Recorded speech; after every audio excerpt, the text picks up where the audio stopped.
diving deep into some food psychology here. So let's talk. So there's eating patterns that can change while there's a stressful situation going on. And right now, there's a stressful situation going on. So there's lots of research on what happens to our minds and our bodies when there's a lot of stress. And you can, I guess, consider this a crisis.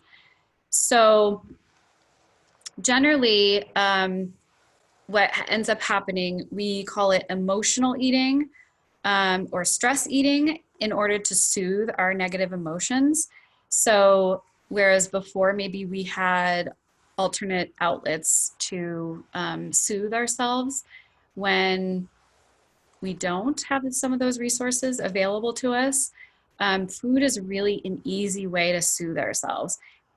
Instantly, what happens is, if you eat like a high sugar, high fat meal, there is some serotonin release in our brains. And then we get this like instant soothing. And after that, that goes away. So the feelings are not dealt with. And then you may be feeling guilty from that eating episode. So that's why it's an issue. So emotionally based changes that may occur from crisis can be overeating. It could be binge eating.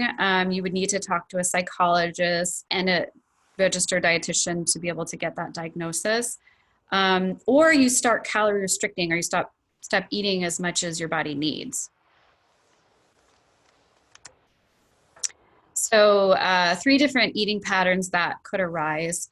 I mentioned the binge eating, sort of eating a large amount of food in one sitting and feeling like you can't stop. Now, I really want you, if you're finding yourself in this category, and it's starting to occur more regularly, I really want you to reach out. You can reach out to me privately. You can reach out to CAPS, which is Psychological Services for Students, or if you're staff, you can reach out to FSAP. But you will be needing support with this if you're finding that this is happening. There's another type of eating which doesn't have to be pathological. It's just considered a stress response and grazing. So you're kind of eating when you don't know what else to do. If you're just even eating out of seeing the food, if you're just like around the pantry and fridge more, if you're feeling like you're lonely, so you're just kind of nibbling throughout the day, not eating large amounts, just sort of snacking. The third pattern that may arise is restricting eating. So maybe your appetite is not there anymore, and that could be from the anxiety and stress. Some people start to feel gut symptoms based on their stress, where they eat something and then they can't digest it and tolerate it. That happens because our nervous systems can be in this like flight and fright mode, and I'll show you that in another slide. So maybe you can see yourself in one of these 3. Okay, so when our response is to eat more, eating actually in the moment I mentioned can actually decrease negative emotions. That's why it does work, and that's why people do it so often, and it's a really common situation when there's a lot of stress. I mentioned that serotonin release in the brain from some of the foods we eat. It's also giving ourselves this like, there's this oral fixation, you're chewing something, you're busying yourself with the food, so you don't really have to be thinking about your emotions and feeling them. So it's a temporary distraction from your feelings. Okay, so why we cope this way. I mentioned a couple of reasons. We don't really want to feel our feelings, and maybe it's from distraction. So I hear a lot of people are kind of like, I don't know what to do with myself. I feel bored. I feel not stimulated. I feel disconnected from people. So food is kind of a source of company and something to do. And then there's a lot of cortisol in the body that comes out when we're really stressed. And that can also make us feel more hungry. So biologically, that is a driver to snack more. So I mentioned the high sugar, high fat, how that can actually release that feel-good hormone in the brain. Our body also starts burning a little bit more, or it thinks it is when it's in a high stress situation. It starts kind of burning through the carbohydrates. So you think you need a lot more. So we end up sort of overcompensating and maybe eating more of those high sugar foods. Here's something that's been going on. I'm hearing a lot from people I'm counseling and just people I talk to. There's a lot of hoarding of items going on, and a lot of it's food. So what this can do to us is create a sense of urgency to collect food and then eat it all.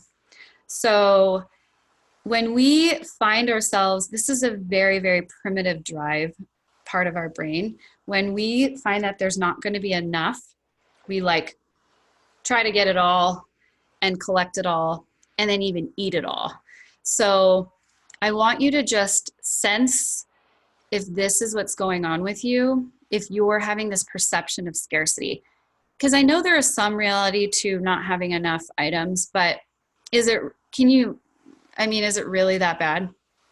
It's probably not as bad as what you think it is. You probably can wait a week to get some items, or maybe you really don't need that item, or maybe there's something else.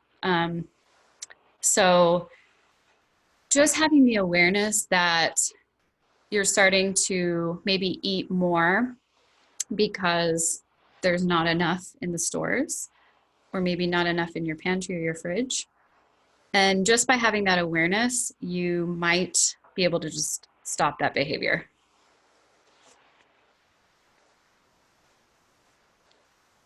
I'm just going to look to see if there's any.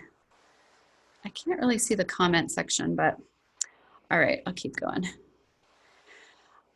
Okay, so why am I talking about this? Why do I even bring this up? Is it really a problem to emotionally eat or undereat or hoard food? There is aftermath to this. There's a lot of regret that could occur, actual physical discomfort. You can gain a lot of weight, and then that can maybe increase your risk for high blood pressure, hyperlipidemia. Your blood sugars can go out of control if your body's not used to that amount.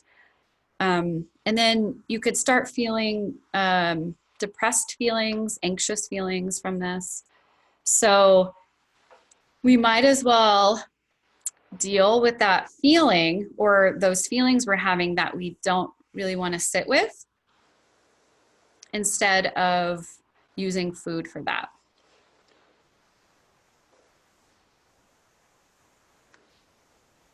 So there's 5 tips I want to go over to help with curbing some of this emotional eating. And I don't want to make this so diseased or pathological. It's very normal what's going on. And unless, you're finding yourself really out of control with it, you can really help yourself through this. You can talk yourself through this. So becoming more aware of your feelings is really the first step, and letting yourself feel them that away from the food.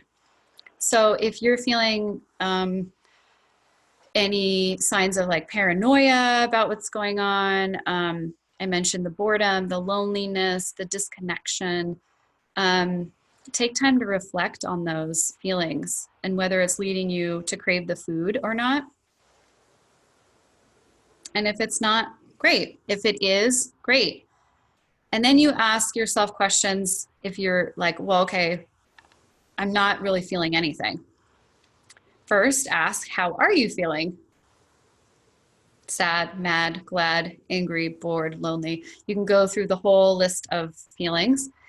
I'm starting to teach my 2-year-old this, like put a label to his feelings, which makes it less scary, and then you know how to cope more with them. So when do you feel most stressed? Can you ask yourself that question now and maybe think of that? Okay, maybe I feel most stressed around 3 p.m. or around 5 p.m. when I usually go out to dinner with friends, or when I'm feeling really suffocated in my house. And what is the most worrisome to you about your life today and in this very moment? So you're really going to the source of those uncomfortable feelings. So the second tactic is recognizing your triggers for emotionally based eating. So you can see the little picture on the side here. I mentioned about those feelings. You can look up so many different feelings charts and see if you connect with any of them. So becoming really clear about when you will most likely want to eat more or less is a first step. And this could be anything from moments when you're trying to focus on your new online class or feeling trapped, like I mentioned before. Some of the questions you can ask: when are you more likely to stress eat? What circumstances make it hardest for you to control your unwanted eating behaviors? I hear all the time, I'm stress eating right now. I said, good, you're aware. Now what are you gonna do about it? You're gonna still eat? Okay, fine. Then you're still left with whatever uncomfortable feeling it is. So you still have to deal with that. But if you want to eat to push it off, that's fine too. Just know that there's that aftermath.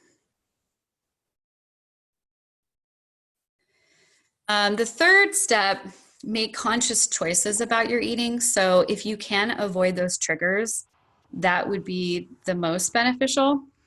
So if you're like, okay, at 5 p.m., that's when I get most triggered. So maybe you're going to plan a walk then, or an online yoga class, or a meditation, or where you're just going to go dance it out, or doing something physical is usually really helpful to get us out of that uncomfortable place. And then sometimes that can help you calm the nervous system down enough to feel and think. Yes. Sorry, there's a question in the chat. I think it's specific to that person's eating habits, but if you want to take a look. I can't see the chat. Okay. Do you mind?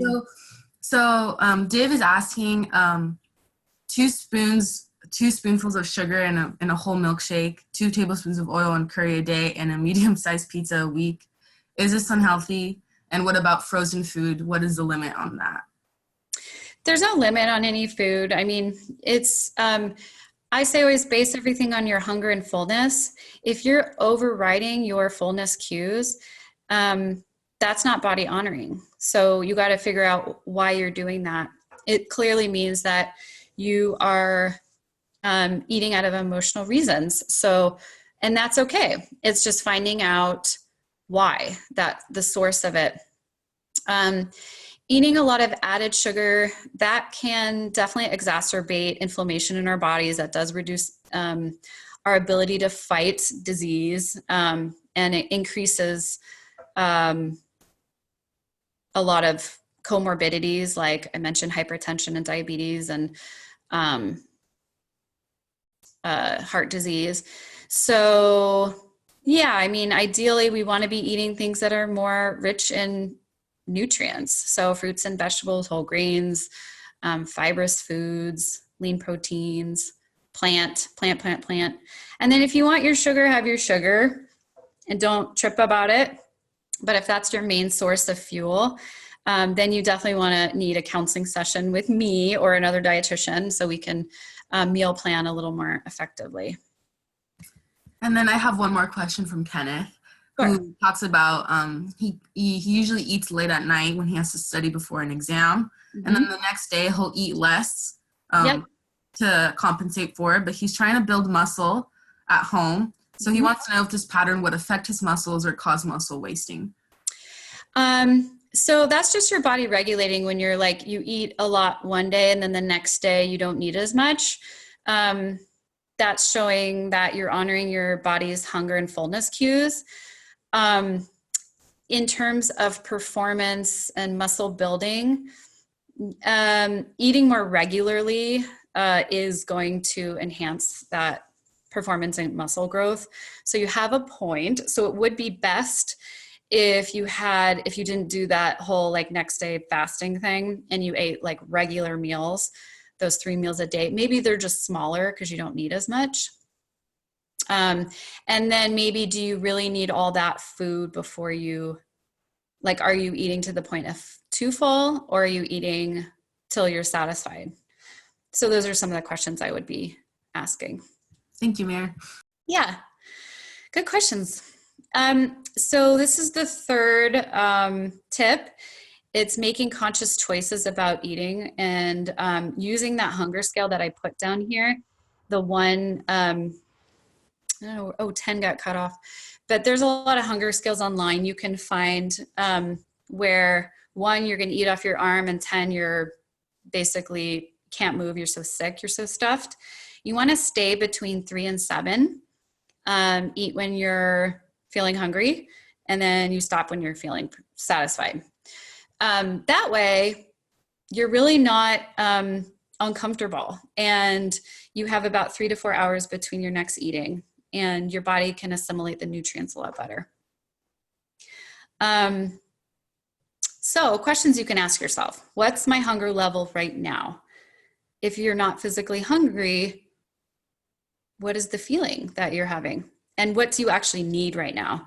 If you're not going to fill it with food, what do you actually need? Do you need to go outside? Do you need to talk to someone on the phone? Do you need to actually start your studying because you're procrastinating? Do you need to just read or rest?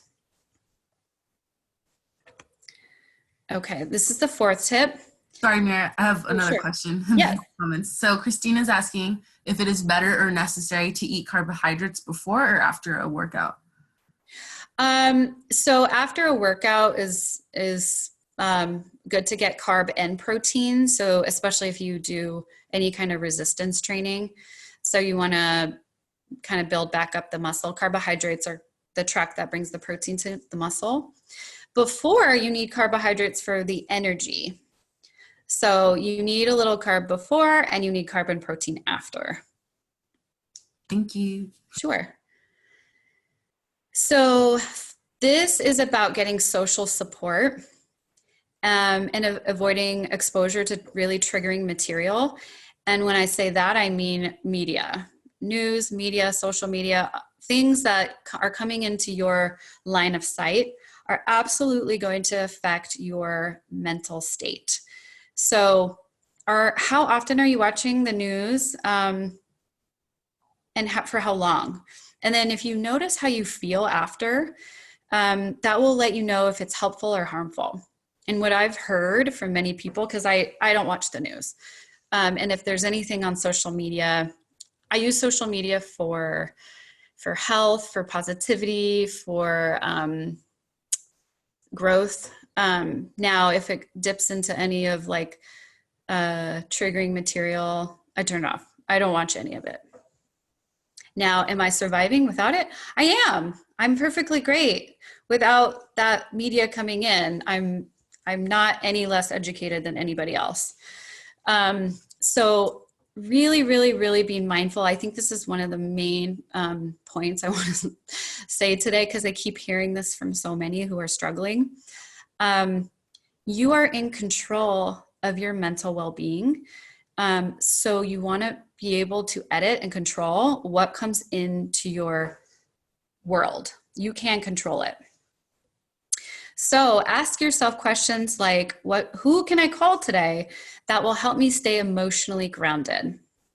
Because there are several people who were in my circle. I cannot talk to them right now because all they want to talk about is COVID.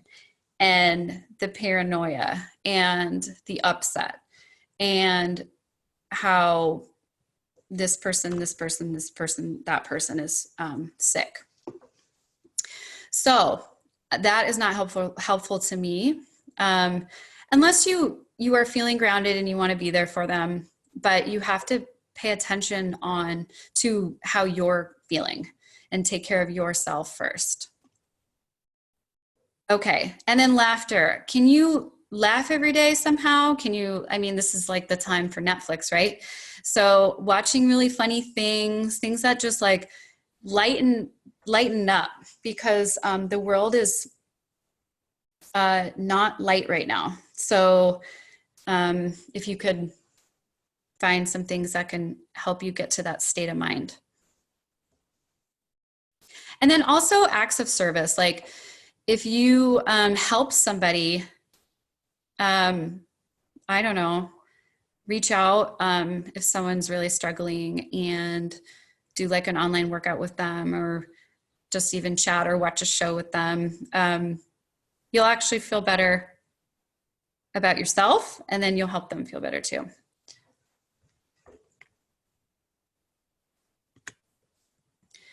All right, the fifth one. This is really important too, starting fresh each moment of each day. This is very mindfulness practice. So for yesterday is gone. So if you have been struggling and you haven't liked how you have been behaving during this and you haven't felt like yourself, today and right now is new. So you can start over each and every moment. So beating yourself up about past eating or not exercising, that's really not helpful. You can't, badger yourself into a healthy life. So instead, encourage yourself to start fresh and without judgment and criticism, any self-deprecating sentiment, and reestablish a pattern of eating that encourages both your difficult emotions and then what your body actually needs. So having a schedule, I really want you to think about what's my breakfast, my lunch, my dinner, when am I eating those? And then where's my snack? So 80% of your meals or your food in a day, you're going to be planning it. So much like your life before all of this, it was pretty regimented, I'm sure.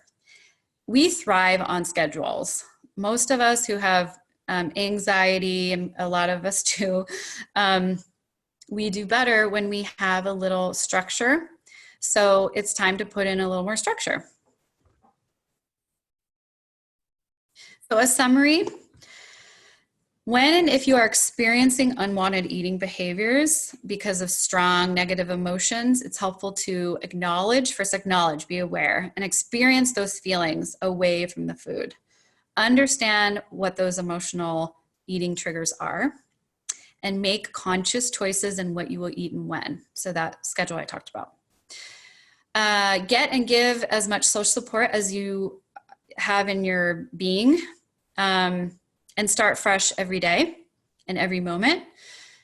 And knowing that this is going to be a stressful phase for everybody. So practice deliberate eating and deliberate mental health practices, promotes physical and emotional well-being.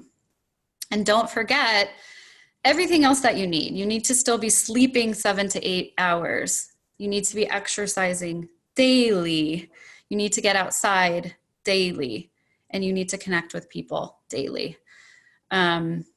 So trying to fill yourself up every day, and not just with food, but all the other things that you need.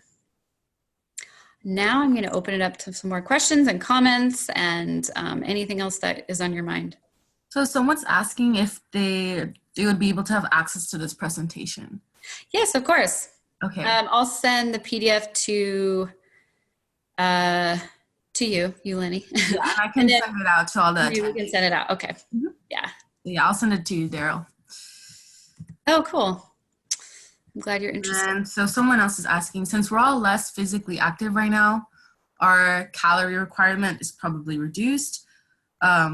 what does the research suggest in terms of macronutrient breakdown? Keeping protein intake constant? Should the rest of the majority of calories be carbs or fats if the goal is muscle gain and muscle retention? That was really loaded. So I'll tackle the first. Okay. The first part, it's true if we move less, we don't need as much. That's just energy calculation. But my question is, you gotta move every day. So try to sort of match your how you were living before with your exercise. You just have to get a little more creative at home. So try to still be active every day. But it is true, if we don't move as much, we don't need as much. So you shouldn't be as hungry if you are not moving as much. The next part, macronutrient breakdown, you want protein, carb, and fat at each meal. A snack, don't worry about that. To keep your blood sugar stable, your nutrients to assimilate best, for digestion to be great.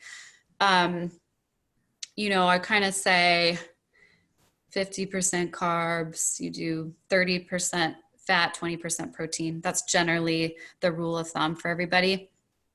You can bump up protein a little more if you are doing some heavy weights. So that's kind of the breakdown. And that'll remember, you don't need a ton of protein to maintain muscle. Really, you don't need to go over 2 grams per kilogram of body weight per day. Anything else? So Christine is adding to her previous question. I think she asked about carbs before and after workouts, but so now she's asking, is it healthier to eat less meals a day and bigger portions, or 3 smaller meals a day?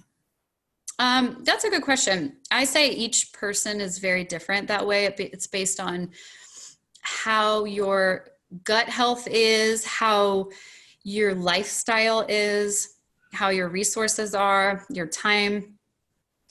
I mean, we feel a lot more like light and springy when we eat smaller portions throughout the day, like many, but that's not feasible for a lot of people to be eating every hour, 2 hours.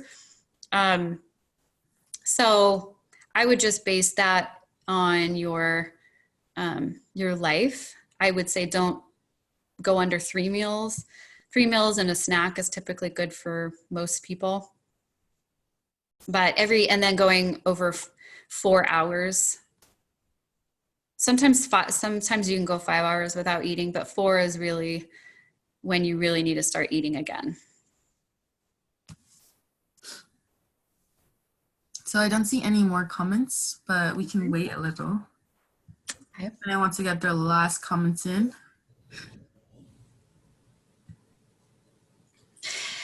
And I do want to say it's okay to be just good enough right now. You don't have to be so optimum and shoot for the best, but just, a C grade. It's just getting by is okay too. It's fine.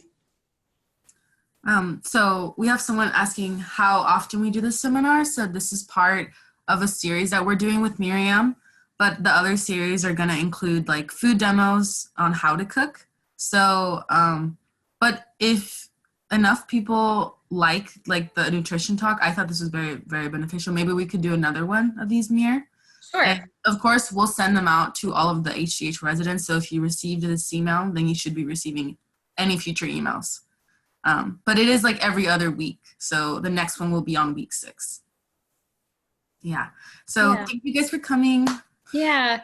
Thank you, everybody. I really appreciate your time, and take care of yourselves. Okay. Okay. Thank you guys. See you guys soon.